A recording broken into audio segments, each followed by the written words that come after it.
La Seine-et-Marne, à seulement 25 km à l'est de Paris. Entre ville et campagne, plus d'1 million d'habitants. À Logne, comme dans tout le département, c'est le branle-bas de combat.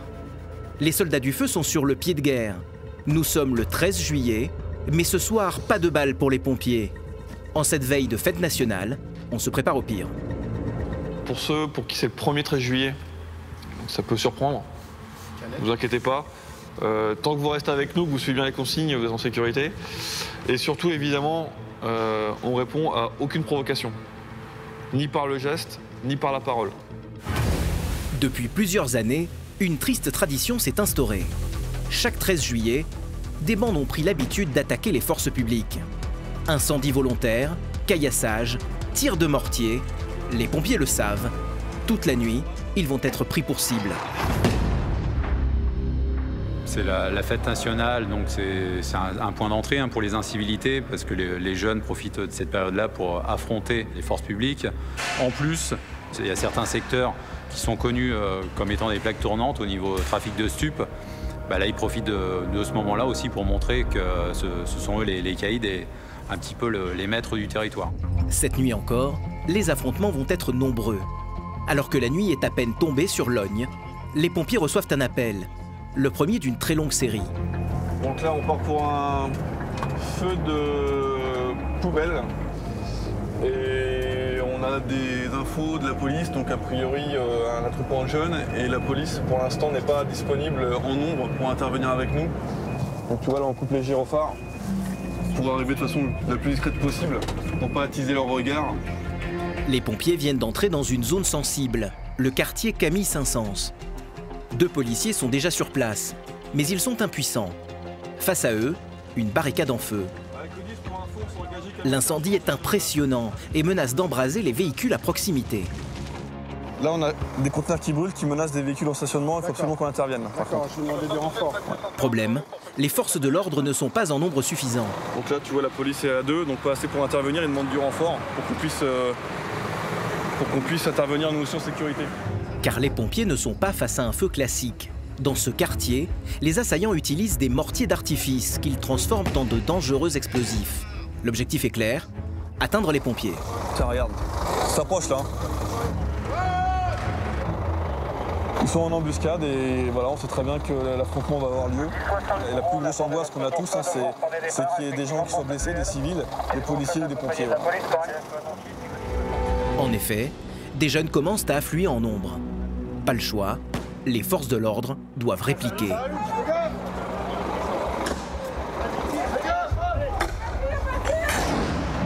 La fête nationale risque de tourner à la guérilla urbaine.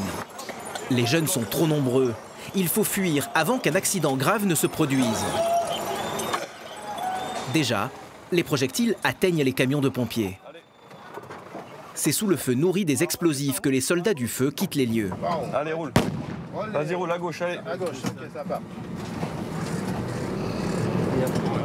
Attention, ça rallume les gars, ça rallume, ça part. Ça part, ça part. Ça part. Ok. Allez, vas-y, roule. Ok. Attention, vas-y. Donc tu vois clairement on est visé, là c'était du tir tendu. 77 de télémétrie. Et donc tu vois, tir de mortier, donc des jeunes avec des barres de fer. Clairement ils sont là pour nous attaquer, comme tu as pu le constater. Police, pompiers font pas la différence. Et t'as vu quand on est parti, parce qu'on est obligé de partir, puisqu'on est, comme tu peux remarquer, on est sans défense, on n'a rien pour se défendre, et on n'est pas là pour ça. Les cris, ils ont leur cri de guerre, qui signifie qu'ils ont gagné, qu'ils nous ont mis en dehors de leur quartier. Tu vois. Donc là l'objectif c'est d'y retourner en force, massivement, pour pouvoir non seulement éteindre le feu de poubelle, mais aussi leur montrer que le quartier c'est pas le leur. Mais il n'y a pas que le soir de la fête nationale que les pompiers sont mobilisés. Avec un appel toutes les 7 minutes, les casernes de la Seine-et-Marne tournent à plein régime. Célèbre pour son château de Fontainebleau et sa forêt classée au patrimoine mondial de l'UNESCO, la Seine-et-Marne est le plus grand département d'Île-de-France. Pour le protéger, 4500 pompiers répartis dans une dizaine de casernes. Feu d'appartement avec victimes supposées. Vous verrez comment les pompiers de Meaux vont sauver des habitants pris au piège dans leur appartement en feu.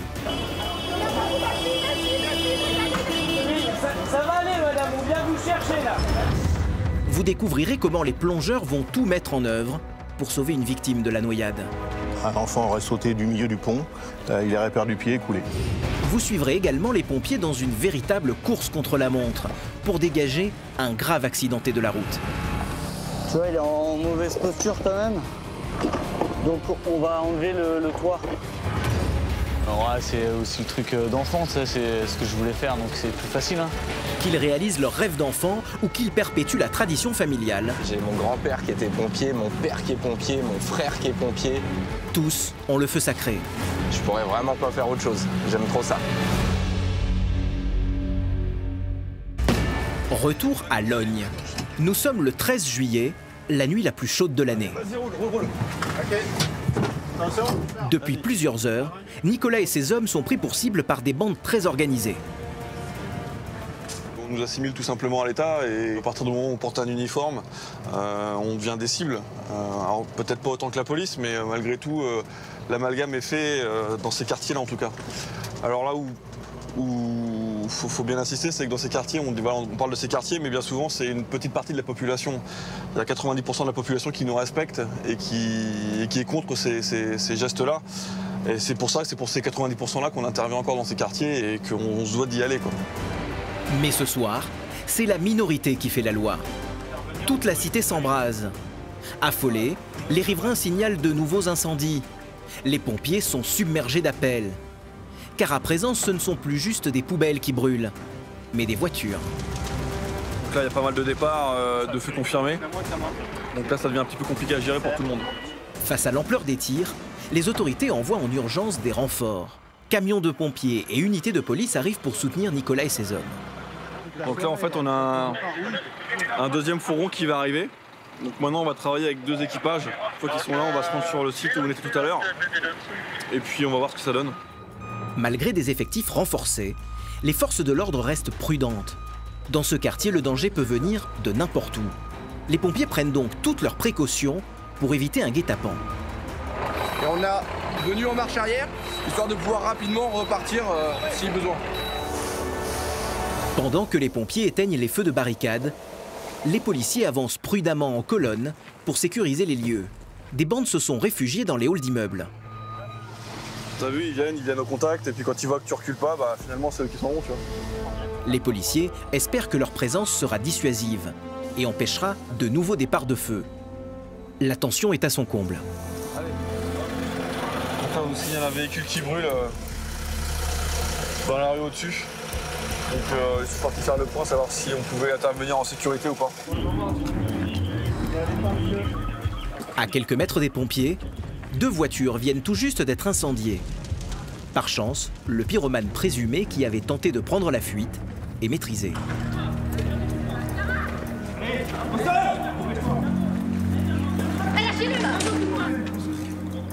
Même si le jeune est neutralisé, l'incendie qui l'a provoqué se propage à grande vitesse. Ce sont maintenant 3 voitures qui sont en feu. Les fumées du brasier, particulièrement toxiques, menacent l'immeuble voisin. Les pompiers doivent faire vite. Il faut espérer que toutes les fenêtres soient fermées au-dessus parce que la fumée qui monte, ça peut pénétrer dans les appartements. Donc ça c'est mon travail, tu vois, de m'assurer que toutes les fenêtres sont bien fermées. Et s'il y en a qui sont ouvertes, d'aller chez les gens pour les réveiller afin qu'ils les ferment. Grâce à la rapidité d'intervention des pompiers, l'incendie est maîtrisé. Mais leur tâche n'est pas terminée pour autant. Il faut maintenant aller rassurer les habitants réveillés par les flammes. En fait, on venait chez nos parents, on a senti l'odeur. Ouais, c'est ce qu'on s'est dit, effectivement. Ouais, ils ont ramené des bennes juste devant chez nous. Ouais. Ils prenaient le feu devant chez nous. Nous, on est au rez-de-chaussée, nous. Donc, on a un balcon de l'autre côté. Ouais, c'est pour ça. C'est la police contre les jeunes. Je dis, c'est quoi ce délire aujourd'hui? Ouais. Bah, en fait, le 13 juillet, pour nous, c'est pas une fête parce que voilà, ils font brûler des poubelles, ils nous jettent des pierres. Donc, si vous voyez des jeunes le faire, au moins, ils vous craignent encore un petit peu. Donc, dites-leur que c'est pas bien. Merci, mesdames. Bonne soirée. Donc là, tu vois, c'est important le contact avec la population. On essaie de jauger un peu la température. Tu vois, ils nous ont dit qu'il y avait des jeunes qui passaient avec des sacs de pétards. Bon, voilà. Donc on sait qu'on va revenir.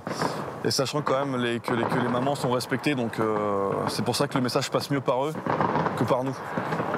Mais cette nuit, les mamans ne seront pas écoutées elles non plus. La violence va même monter d'un cran. Cette fois-ci, les incendiaires s'en sont pris à un centre culturel.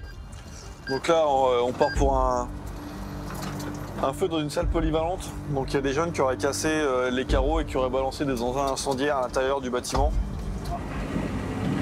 Si ça fume. Ça fume, ça fume. Dedans, si ça brûle. Déjà, les flammes ont envahi toute une pièce du rez-de-chaussée.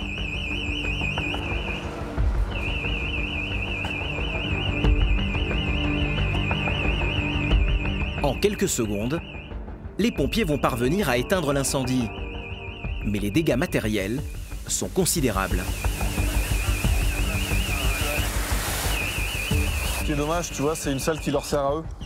C'est une salle c'est un centre pour la commune de Logne. Donc là, tu vois, le centre il va être indisponible pour les gosses plusieurs semaines, le temps des travaux, quoi. Bilan de la soirée, des milliers d'euros de dégâts, des dizaines de voitures incendiées et 5 interpellations. Seule consolation, grâce au dévouement des forces de l'ordre, aucune victime n'est à déplorer. Un 13 juillet malheureusement bien ordinaire dans cette cité de Seine-et-Marne. À quelques kilomètres de là, Meaux, la ville la plus importante du département. À l'écart du centre-ville et de la cathédrale, la caserne des pompiers, une structure moderne avec un équipement de pointe. 300 pompiers s'y relaient 24 heures sur 24. Et cette nuit, c'est Cédric qui est de garde. On part pour personne blessée, un homme de 42 ans, il n'y a pas d'indication particulière. Donc on ne sait pas où est-ce qu'il est blessé. On verra bien arriver sur les lieux. Comme souvent lors d'une intervention d'urgence, les pompiers ne disposent que de très peu d'informations. C'est le père de la victime qui les a appelés à l'aide. Qu'est-ce qui se passe? Il a pris son scooter, puis là, il est tombé. Je ne le cache pas, il s'est tapé une bouteille de whisky d'un seul coup. Ah ouais? Ça, on savait pas. Donc du coup, forcément, l'équilibre est moins bonne. Ah, même pas du tout. Bonjour. Bonjour. Bonjour, monsieur. Monsieur. Bonjour, c'est les pompiers. Qu'est-ce qui se passe?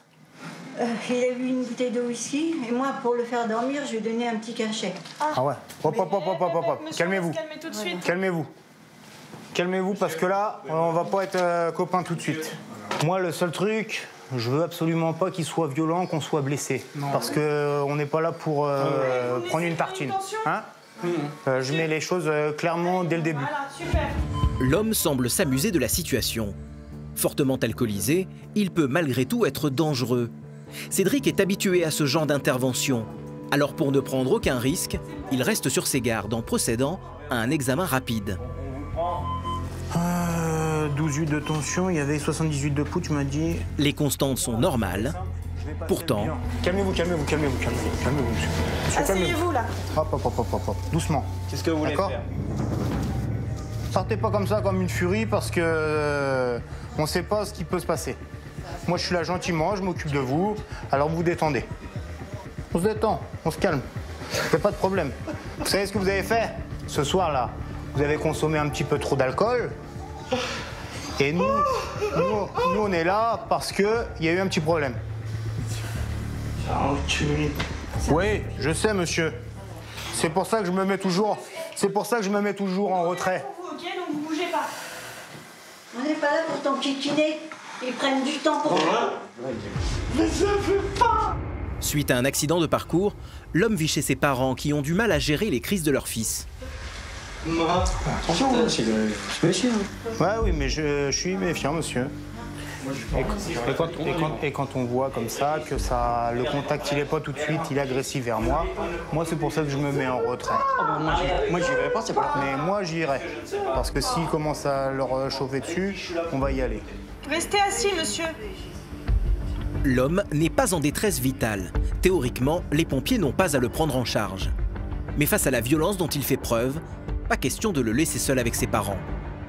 Si vous n'arrivez pas à le maîtriser dans la soirée et qu'il vient à tout casser, il faut appeler la police. Je suis en présence d'un homme de 45 ans qui, ce soir, a bu une bouteille de whisky. Il a pris un alprazolam. Bon, attends. Calmez-vous maintenant. Bon, écoute, il faut qu'on le maîtrise dans tous les sens. Je demande police. Tu peux m'envoyer? Ouais, envoie-moi la police. C'est bon là, vous êtes calme maintenant? Je suis désolé que ça se termine comme ça. Hein. C'est pas le but. Hein. C'est pas notre métier. Hein. Nous, on fait pas ça. Hein. Hein? Je sais bien. Difficulté des interventions certaines fois. Hein. Je vous tire mon chapeau. Les pompiers ont dû appeler des renforts car l'homme ne semble pas vouloir se calmer. Bonsoir. Les policiers vont donc tenter à leur tour de le raisonner. Moi, je vous ai demandé parce que si on lâchait, on allait se faire déglinguer. Il y avait sa mère et son père. Vous m'entendez? Voilà. Cédric est pompier depuis 12 ans. Son expérience lui a appris que parfois, la meilleure façon de réussir son intervention, c'est de déléguer. On voit le moment quand ça va déraper, au final. Et si on laisse faire, on va se faire gazer les dents. Et c'est pas notre but. Rien n'y fait. L'homme, toujours en crise, refuse d'obtempérer. Décision est donc prise de l'hospitaliser avec l'approbation du père. Faut pas vous laisser emmerder. Hein? Faut pas vous laisser emmerder. Non, mais moi, je vous couvre. Il est juste provocateur, votre fils. C'est plus trop lui la victime en fait. C'est plus maintenant les parents. Parce que s'il reste là, il les met en danger, quoi. C'est donc sous escorte policière que l'homme est transporté vers l'hôpital le plus proche. Il sera placé sous surveillance médicale en attendant son dégrisement. Aujourd'hui encore, les pompiers de Meaux se seront déplacés pour sauver un homme, non pas en détresse vitale, mais juste en pleine démence alcoolisée. Un type d'intervention qui devient de plus en plus courant. Au départ, on est là quand même pour aider, secourir. Ce cas-là, c'est une personne alcoolisée, c'est pas notre travail. Mais du coup, on vient quand même à faire ce travail social. C'est notre quotidien, de toute façon. Les gens, ils ont plus de solution. Du coup, le numéro qu'ils composent, c'est le 18. Chaque année, le 18 de la Seine-et-Marne reçoit environ 280 000 appels de détresse. Alors mieux vaut être en parfaite condition physique. Retour à la caserne, où les pompiers sont soumis à un entraînement quotidien et intensif. C'est la conscience professionnelle de pouvoir faire une séance de sport de qualité, encadrée. Et ça nous permet de progresser tranquillement et d'avoir une bonne condition physique lors des interventions. Et psychologiquement, être à l'aise Déjà être psychologiquement détendu et partir en intervention sans tension particulière.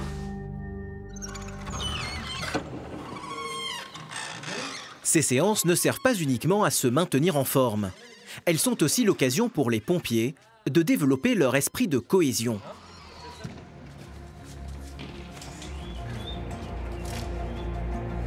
Et là encore, c'est Cédric qui est à la manœuvre. Bon, normal, j'accélère un peu. Allez, j'accélère encore un peu. Vite, encore. 3, 4, 5, 6.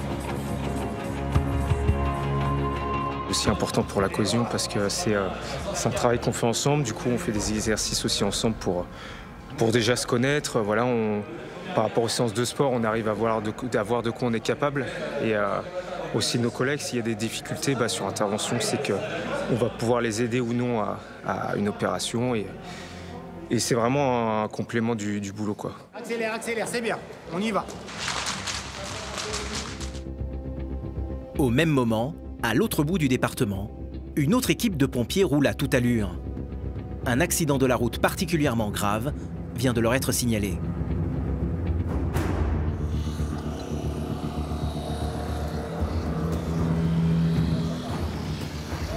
Ok, Jérém, je suis là. T'as 4 impliqués, il n'y a plus que lui à sortir, les autres sont pris en charge. Ok. L'homme est toujours prisonnier de son véhicule. Selon un premier témoignage, il aurait violemment percuté ce camion, qui n'aurait pas respecté le stop. Tu vois, il est en mauvaise posture quand même. Donc on va enlever le toit de la voiture. Ah, monsieur! On vous met la couverture et après on y va. Ok? Afin de ne pas aggraver sa situation, les pompiers ne peuvent donc pas le déplacer trop brusquement. Seule solution pour l'extraire sans prendre de risque, découper la voiture. Rassurer les victimes, c'est super important en fait, parce que ils subissent un traumatisme psychologique. Attention, je casse la vitre. Et surtout, c'est qu'ils entendent plein de bruit, ils ont une couverture sur eux. Il y a des bouts de verre qui tombent sur la couverture, de protection, etc. Donc pour eux, c'est un univers totalement inconnu. Donc on est obligé de leur expliquer, limite geste par geste, ce qu'on fait en fait. Attention, je coupe.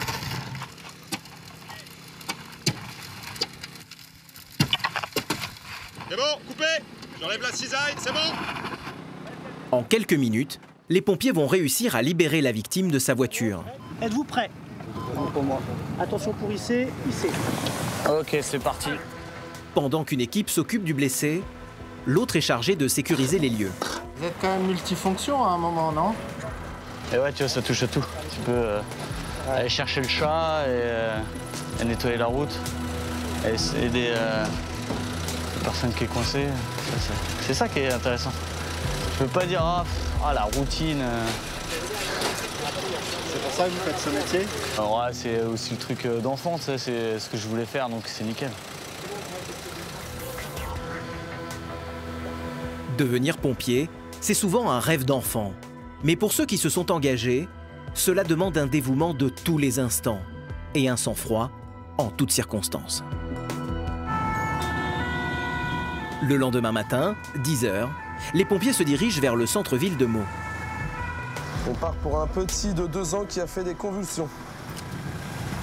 C'est là. Allez, on prend la totale, on y va. Un enfant de 2 ans victime de convulsions, cela peut être le signe d'une grave infection respiratoire. La mère, qui a des jumelles, est en panique. C'est pour qui? Bonjour monsieur. Bonjour. Bonjour. Qu'est-ce qui se passe? Elle n'a pas perdu connaissance. Je l'ai vu arriver la crise. D'accord. Je l'ai vu arriver, donc je lui parlais et tout, et elle était là, elle était plus là, et puis d'un coup, poum. Elle n'a pas spasmé rien. Par contre, elle est venue toute violette. Les yeux révulsés ou pas? Ah ouais. Oui. Elle est devenue toute violette, et elle a eu du mal à revenir. Il y a sa langue, j'ai senti que ça. Je le prends, mamie. J'ai été mettre mes doigts dedans, évidemment. Ça a duré combien de temps cet épisode? Environ 3 minutes. Elle a quel âge cette petite? 2 ans et demi. 2 ans et demi. Même si l'enfant est consciente, cela ne signifie pas pour autant qu'elle est hors de danger. Vous lui avez pris sa température ou pas? Elle avait 39,9. 39,9. On va la reprendre, les gars, s'il vous plaît. Ça fait 2-3 jours qu'elle commençait à tousser. Moi-même, je m'étais aperçue qu'elle avait des trucs au fond de la gorge et tout ça. Oui. Et cette nuit, je vous dis, elle a commencé 39,6. D'accord. Ce matin, 40. Là, j'ai appelé SOS médecin, elle était à 39,9 encore. Et quand on est revenu, elle était à 43 dixièmes. Certainement refaire un petit tour à l'hôpital. En dépit d'un premier traitement, l'état de la fillette ne s'améliore pas. Seuls des examens plus poussés pourront permettre au médecin de la guérir. On va se diriger vers l'hôpital, madame. Ouais. Si vous prenez des affaires, on va pas trop l'habiller parce que si elle a déjà la température et qu'il fait chaud dehors. S'il y a une petite de 2 ans qui fait des convulsions, oui, c'est sérieux. Maillot, moi sur elle. Cette nuit, vous m'avez dit qu'elle avait de la fièvre et il y avait quoi d'autre cette nuit? Elle toussait. D'accord. Viens ma chérie. Tes chaussures. On va voir le docteur l'important. Allez, on va descendre, je vais appeler le médecin puis on y va. Par contre, accroche bien, Jason. Même si chaque minute compte, les pompiers font toujours preuve d'une extrême prudence sur la route. Là, vous roulez doucement parce qu'il y a des enfants, c'est ça? Oui, de toute façon, quand on transporte, on doit toujours forcément rouler doucement. C'est bon, il faut prendre des précautions. Il y a plusieurs vies derrière dans la cellule, donc il faut vachement faire attention.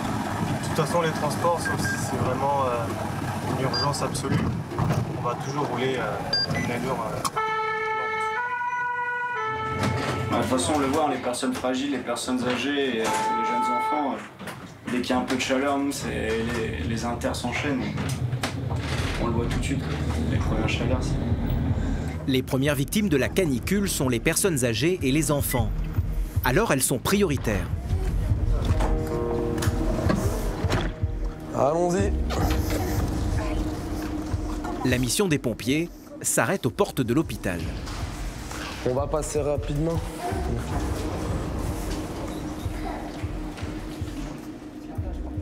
Nous avons déposé la petite aux urgences pédiatrie. Elle a été prise en charge par l'infirmière d'accueil, qui eux vont continuer le diagnostic et voilà, la prendre en charge par la suite.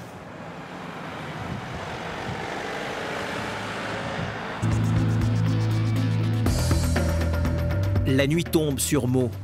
Un incendie vient de se déclarer dans un quartier très animé du centre-ville. C'est bon, Pascal? Ouais, c'est bon. Ouais, là, il y a un peu d'enjeu, là. Tu vois, il y a éventuellement une victime. Là, il faut aller vite. Attention, là. Mais ce soir, le délai d'intervention va être rallongé. Un match de football vient tout juste de s'achever par la victoire du Portugal. Dans ce département où la communauté portugaise est très importante, les supporters sont sortis en nombre. Finalement, après une conduite un peu plus sportive qu'à l'accoutumée, les pompiers finissent par arriver à l'adresse indiquée sur leur fiche d'intervention. Ah ouais, je connais cette adresse. Mets-toi devant la police. Mais surprise, contrairement aux indications des voisins, l'immeuble n'est pas en feu. Seule de la fumée s'échappe d'un appartement du rez-de-chaussée. Un logement que les pompiers connaissent bien, celui d'un marginal chez qui ils sont déjà intervenus.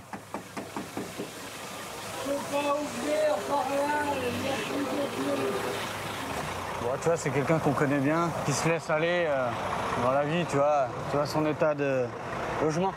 Monsieur, ouvrez-nous la porte, là. Ouvrez-nous la porte d'entrée. J'ai pas les clés, je vous dis. Vous rentrez par où? Je passe pas la semaine. Et là, vous êtes endormi, là? Qu'est-ce qui s'est passé? Je vais m'endormir. Le locataire se serait endormi en oubliant son dîner sur le feu. Allez l'ouvrir, s'il vous plaît. C'est l'odeur du brûlé qui l'a réveillé. Un drame a été évité de justesse. L'incendie n'a pas eu le temps de se déclarer. Mais par sécurité, un pompier va tout de même vérifier les lieux. C'est quelqu'un qu'on fait assez souvent, ouais. Du fait de sa marginalité, tu vois, là il s'est endormi, il a laissé la casserole. La dernière fois que j'étais venu, c'était une fuite d'eau. Tu vois, le voisin dans la cave, il avait de l'eau parce que lui, il avait une fuite. Il se néglige en fait. Donc, c'est vrai que j'ai pas tilté sur l'adresse, mais j'aurais pu. J'ai même pas vu la fin du match, entendu la fin du match.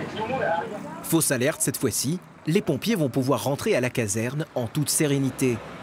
Mais dans quelques jours, ils vont être confrontés à un incendie particulièrement violent. Aujourd'hui, à Meaux, on ne travaille pas. L'occasion pour de nombreux habitants de se reposer et de passer du temps en famille. Mais dans ce quartier populaire, un incendie vient de se déclarer. Part pour un feu d'appartement, au départ premier niveau, et qui est confirmé par de nombreux appels. Donc il y a un deuxième engin pour les incendies qui est engagé à nos côtés. Là c'est quoi? C'est dans des immeubles? Donc ouais, c'est un quartier, voilà, au rez-de-chaussée, on voit les fumées ici. Donc un quartier populaire, donc on va avoir beaucoup de monde. Il va falloir gérer la population. Quand les pompiers arrivent sur place, c'est la panique générale. Les habitants sont sortis en masse, effrayés par les flammes qui se propagent à grande vitesse.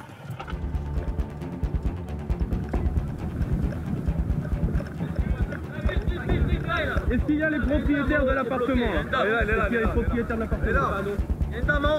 Monte en haut, chef. Madame, c'est chez vous, ça brûle? Ouais, non, mais n'ayez pas peur, elle a peur. Madame, est-ce qu'il y a encore du monde à l'intérieur? Non, je lui ai demandé. Il n'y avait que vous? D'accord. Le feu, il a démarré où? Dans quelle pièce? Je sais pas là. D'accord. Est-ce que vous avez les clés de chez vous au cas où? D'accord. On a bien un truc. Ça va faire, c'est derrière aussi. Hein. Avant toute intervention, il faut repérer les lieux. Les pompiers font donc le tour du bâtiment. Problème, le feu est traversant, une configuration qui rend l'intervention encore plus délicate. Vous restez pas là, vous vous écartez, messieurs, s'il vous plaît. Et plus grave encore, les flammes ont déjà gagné la cage d'escalier. Une habitante est même prisonnière chez elle. Ça va aller, madame, on vient vous chercher là, d'accord? Je confirme, feu d'appartement entièrement embrasé au rez-de-chaussée d'un bâtiment en bande R+4. La femme coincée dans son appartement habite au 3e étage. Impossible de l'évacuer par la cage d'escalier, entièrement enfumée. Seule solution, déployer rapidement la grande échelle.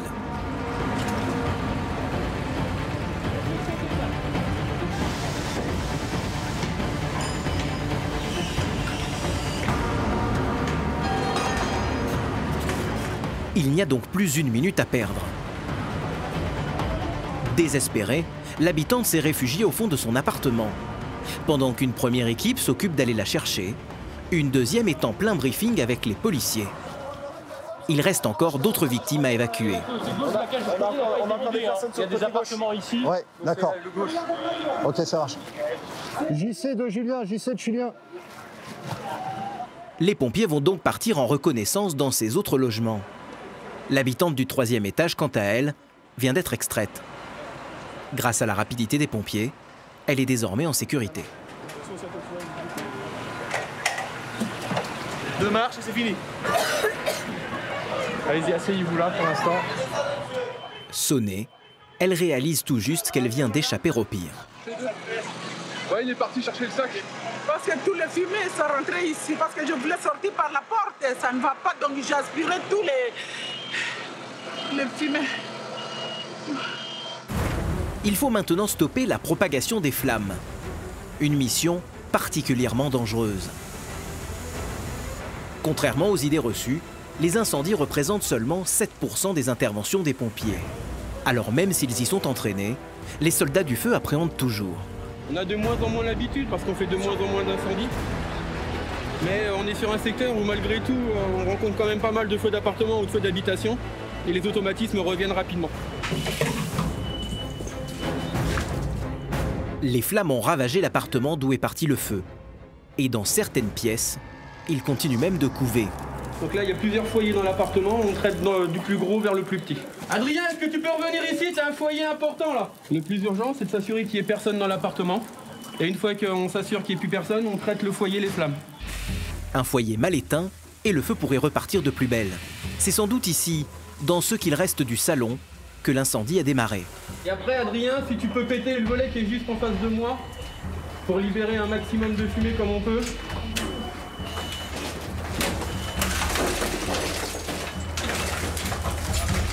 Impeccable.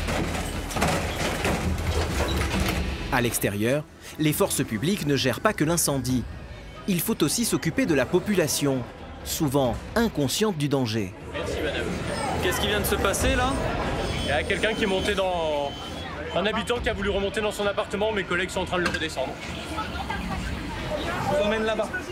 Là pour l'instant, ce qu'on redoute le plus, c'est qu'on a des appartements soit contigus, soit dans les niveaux supérieurs, qui sont fermés, pour lesquels on ne sait pas s'il y a encore des occupants ou pas à l'intérieur. Et donc il va falloir qu'on reconnaisse l'ensemble des appartements, les niveaux supérieurs, parce que pour le coup, on est sûr qu'il y a de la fumée qui est passée soit par les communications existantes, soit par les gaines techniques. L'immeuble a été entièrement envahi par les fumées toxiques. Il faut donc s'assurer qu'aucun habitant n'a été oublié à l'intérieur.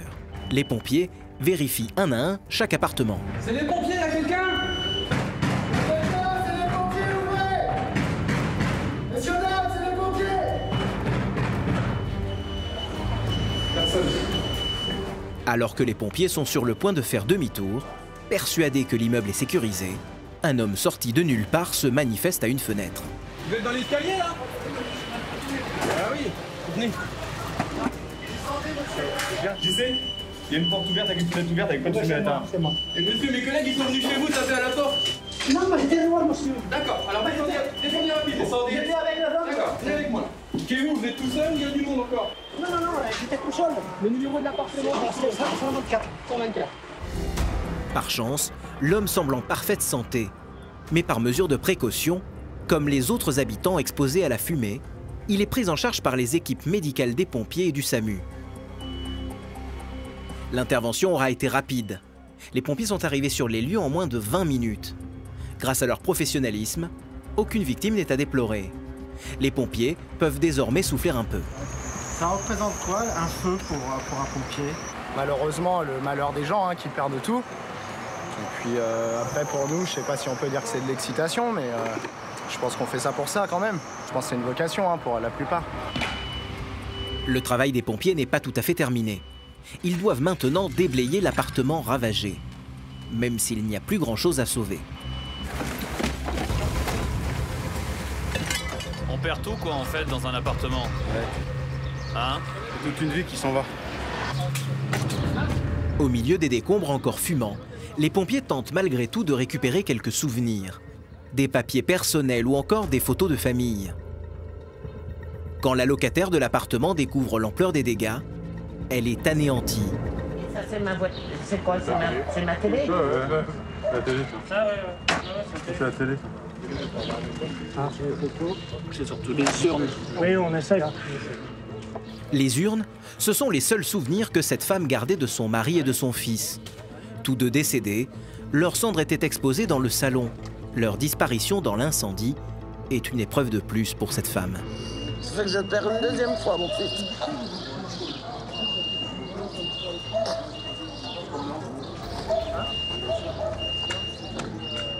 Qu'est-ce que vous cherchez là?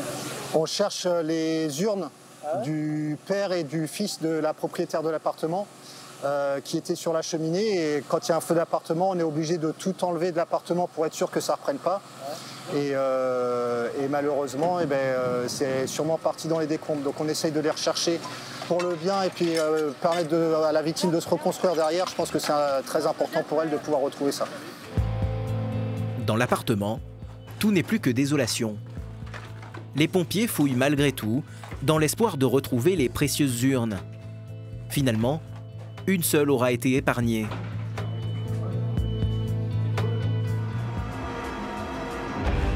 Chez les pompiers du 77, il y a une unité qui ne chôme pas, celle des plongeurs. Ils interviennent sur la Marne, la plus grande rivière de France. En Seine-et-Marne, tous les jours, il y a 3 plongeurs de garde. Il faut toujours être prêt, qu'à soit à 2 h du matin, en plein hiver, en plein été, pour pouvoir servir au mieux la population. Dès l'arrivée des beaux jours, les bords de Marne se transforment en véritables stations balnéaires.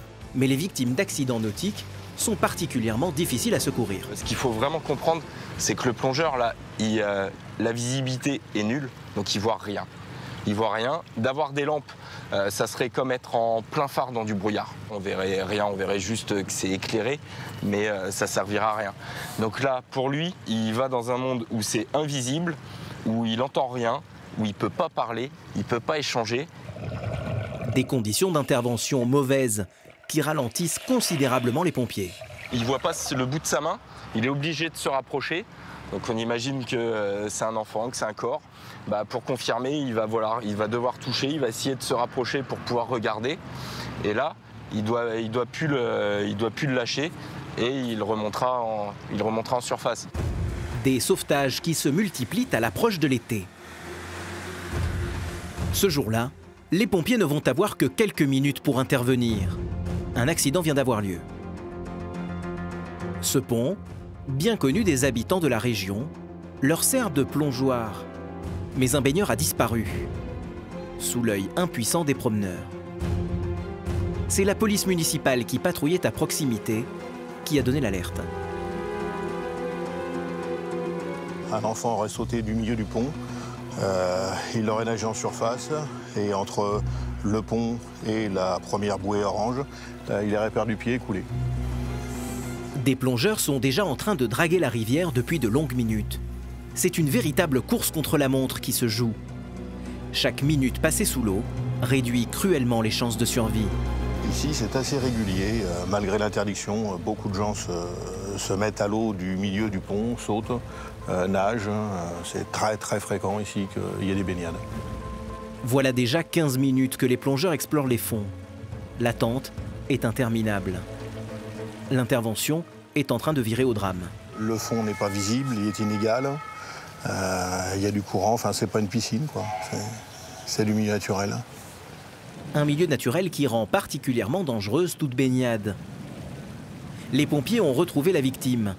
Son cœur s'est arrêté de battre.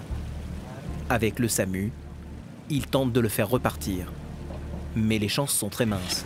25, c'est 53, c'est 50, 25 minutes. 25 minutes de plongée. 25 minutes. 25 minutes plus nous, les quarts d'heure qu'on arrive, il a bien passé 40 minutes. Après, l'eau, 18 degrés, ça commence à être chaud, mais c'est encore jouable. Hélas, il est trop tard. Les pompiers sont sous le choc. En espérant être plus utile la prochaine fois. C'est une déception pour vous, c'est un échec? Ah oui. Hein? Ah oui. C'est-à-dire? Notre activité, c'est pour sauver les gens. Donc quand on les sauve pas, bon bah, quelque part, c'est difficile. Depuis, les plongeons, pourtant strictement interdits, n'ont pas cessé. Les baigneurs continuent de s'amuser, inconscients du risque qui plane au-dessus d'eux.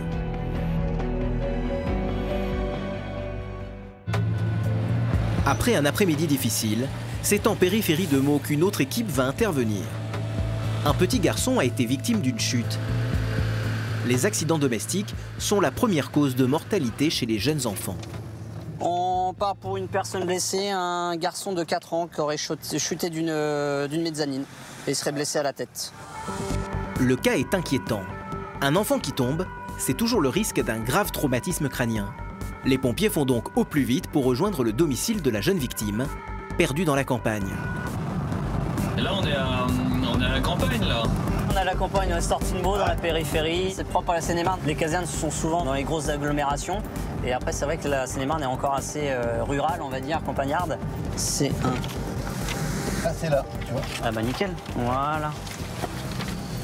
Allez. Bonjour.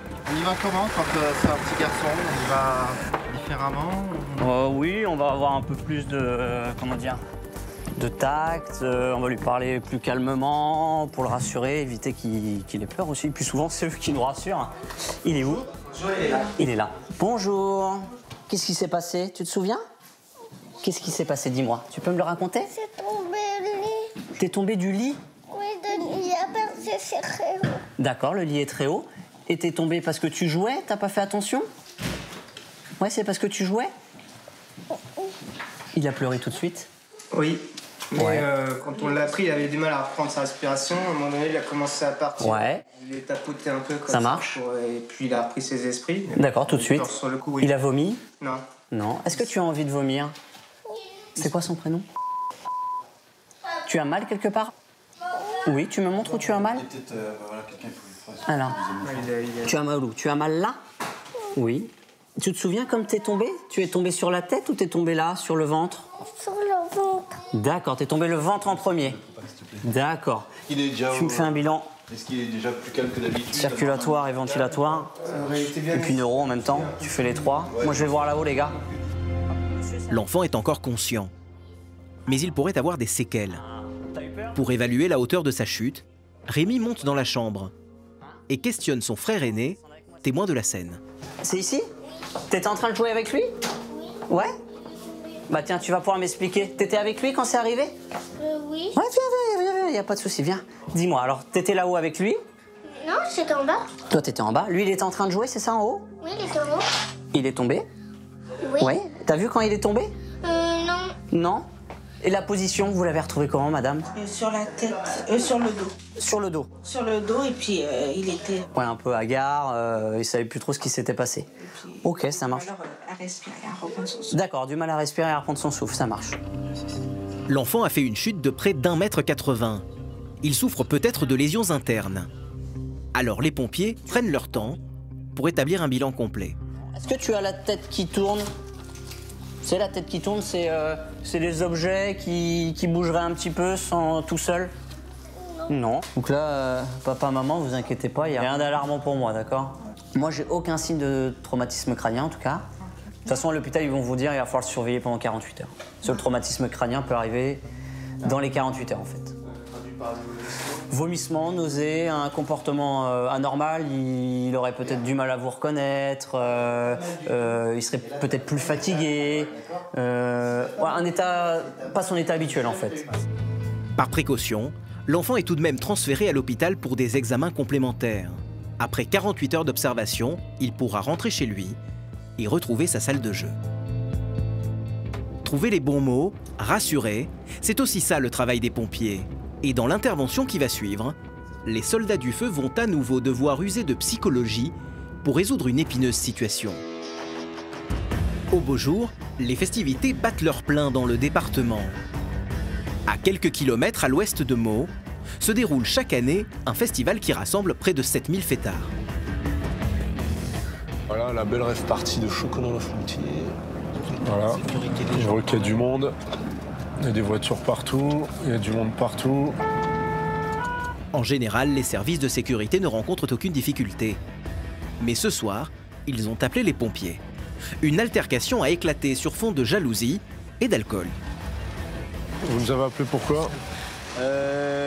Parce que le couple là, Ça va pas trop et la demoiselle, sa tête qui a tapé contre la vitre d'une voiture. D'accord. Elle se plaint de maux de tête et le monsieur, ça va pas trop non plus. Ok. On va aller dans l'ambulance. On va aller dans l'ambulance, venez. Vous étiez à la rave party alors? Ouais. Vous avez consommé de l'alcool, extra, tout ça? Pas d'ecstasy? Juste de l'alcool? Ok, d'accord. Qu'est-ce qui s'est passé en fait? Bah, ce qu'il y a, c'est qu'on s'est engueulé et puis. Je sais pas ce qui m'a pris. Je vais coller contre la vitre arrière. Non, c'est bon, c'est bon. Enfin, c'est une histoire de couple là. Franchement, vous avez un peu consommé, ok? Il m'a explosé la gueule contre la vitre arrière. Oui. Vous trouvez ça normal? Non, mais je dis pas que c'est normal, hein, loin de là. Bon, 60. Être pompier, c'est aussi pénétrer dans l'intimité des gens, savoir les écouter et faire preuve de patience. Mais non, t'inquiète pas. On va discuter avec mon collègue et chacun son tour, on va vous prendre... Ok? Bon. Donc vous, là, ce que je veux savoir, c'est qui peut venir vous chercher? J'ai une copine qui est là justement. Elle est là. Elle est alcoolisée ou pas? Non, Le mieux là, c'est que vous passiez pas la soirée tout de suite ensemble. Parce que sinon, vous allez partir dans des embrouilles et puis on va jamais en terminer. Mais putain, merde! Calme-toi, t'es sous l'emprise de l'alcool là, t'es ridicule. Mais non, là... Le jeune homme, fortement alcoolisé, a du mal à revenir à la raison. Il repasse en boucle le film de la soirée. Là, il est minuit, c'est ça? Ouais. Bah, je sais pas, 21h, t'es le couple le plus heureux du monde, quoi. C'est ça que je comprends pas. Ouais, mais tu sais, des fois, un verre ou deux de trop, ça part en couille. Voilà. Maintenant, soit t'arrêtes de picoler et au moins tu peux faire ta vie avec elle tranquille, ça te réussit pas l'alcool. Tout ce que je fais, c'est là, c'est pouvoir la serrer dans mes bras et puis revenir comme il y a 3 heures, d'ailleurs. Ok, mais laisse-la pour l'instant. Non, mais elle a eu plein d'émotions d'un coup. D'accord, elle passe de festival où elle fait la fête à pleurer parce que vous vous êtes embrouillés. Donc tu la laisses tranquille, toi tu te détends et puis vous vous ferez un câlin tout à l'heure. Si tu veux, il n'y a pas de problème. Anthony va devoir jouer les conseillers matrimoniaux d'un soir pour faire redescendre la pression. Ça va? On lui a donné des... Bon, il s'en veut, voilà, tout ce qu'il veut c'est te serrer dans ses bras. Tu veux te réconcilier avec lui quand même? Ouais, mais après... Parce que là non, donc, du coup, toi... Parce qu'il est bourré, voilà. on verra ça demain. Oui, non, mais je vais le faire. Alors. Vous réglerez vos problèmes à froid. Voilà, juste lui dire que tout va bien, je vais faire comme ça. Vous continuez la soirée tranquille. Voilà, ok, ça marche. Réconcilier les couples, pas vraiment la mission première des pompiers. Mais Anthony, passionné par son métier, le prend avec philosophie. C'est beaucoup de soutien psychologique, trouver les bons mots. Et puis là, ça nécessite pas du tout un transport sur l'hôpital. Il n'y a pas lieu de transporter un couple qui s'engueule à l'hôpital. Ils vont se faire un petit câlin et puis voilà, on aura fait notre travail d'une autre façon qu'à l'habitude. Mais heureusement, la majorité des habitants est plutôt coopérative.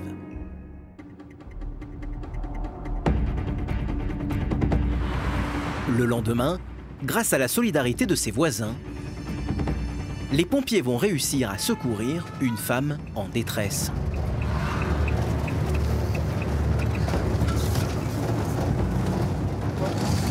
Donc là, on part pour un lever de doute sur une présence humaine. Donc voilà, ça peut être un malaise grave, comme ça peut être rien du tout, quelqu'un qui est en train de dormir.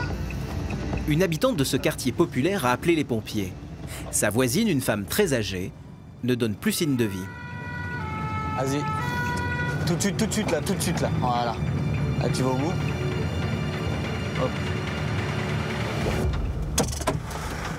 Tu ouvres, Valentin? Voilà. Ok. On va juste prendre une radio et puis casque-gants. Bonjour madame. C'est vous qui avez appelé? Alors, expliquez-moi un petit peu. La voisine ne répond pas. Ouais, depuis quand? Là, j'ai sonné, je l'entends toujours tirer l'eau des toilettes et je vois que t'as qui bouge pas. Allez, là. Ah, voilà. Porte 21, donc vous, c'était votre adresse Porte 21, c'est ça? Ok. Il y a des animaux? Non.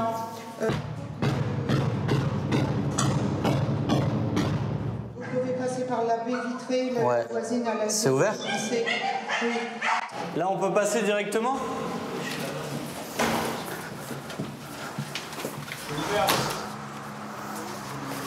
Donc j'ai réussi à rentrer sur le balcon, mais c'est fermé. Les baies vitrées sont fermées. Donc on va essayer de forcer.